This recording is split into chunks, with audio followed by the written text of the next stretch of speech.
भगवद गीता के इन 5 मूलभूत विषयों में से इसकी स्थापना की गई है कि भगवान अथवा कृष्ण अथवा ब्रह्मा या परमात्मा अथवा परम नियंता, आप जो चाहें कह लें, सबसे श्रेष्ठ है। जीव गुण में परम नियंता के ही समान हैं। उदाहरणार्थ, जैसा कि भगवद गीता के विभिन्न अध्यायों में बताया जाएगा, भगवान भौतिक प्रकृति के समस्त कार्यों के ऊपर नियंत्रण रखते हैं।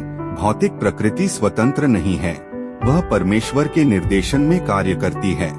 जैसा कि भगवान कृष्ण कहते हैं, मयाध्यक्षेण प्रकृतिः सूयते सचराचर, भौतिक प्रकृति मेरे निर्देशन में कार्य करती है। जब हम दृश्य जगत में आश्चर्यजनक घटनाएं घटते देखते हैं, तो हमें यह जानना चाहिए कि इस दृश्य जगत के पीछे एक नियंता है। बिना नियंत्रण के किसी का प्रकट होना संभव नहीं। नियंता को न मानना बचपना है। उदाहरणार्थ, एक बालक सोच सकता है कि स्वतोचालित यान विचित्र होता है, क्योंकि यह बिना घोड़े के या खींचने वाले पशु से चलता है, किंतु अभिज्ञ व्यक्ति स्वतोचालित यान की अभियांत्रिक व्यवस्था से परिचित होता है। वह सदैव जानता है कि इस यंत्र के पीछे एक व्यक्ति, एक चालक होता है।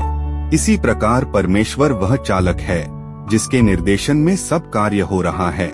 भगवान ने जीवों को अपने अंशरूप में स्वीकार किया है। जैसा कि हम अगले अध्यायों में देखेंगे, सोने का एक कण भी सोना है, समुद्र के जल की बूंद भी खारी होती है।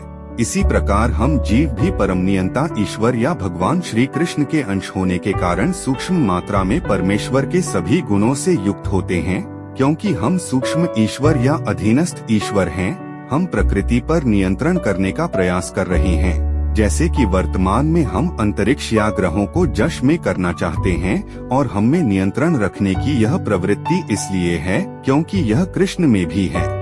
यद्यपि हम में भौतिक प्रकृति पर प्रभुत्व जमाने की प्रवृत्ति होती है, लेकिन हमें यह जानना चाहिए कि हम परम नियंता नहीं हैं। इसकी व्याख्या भगवद गीता में की गई है।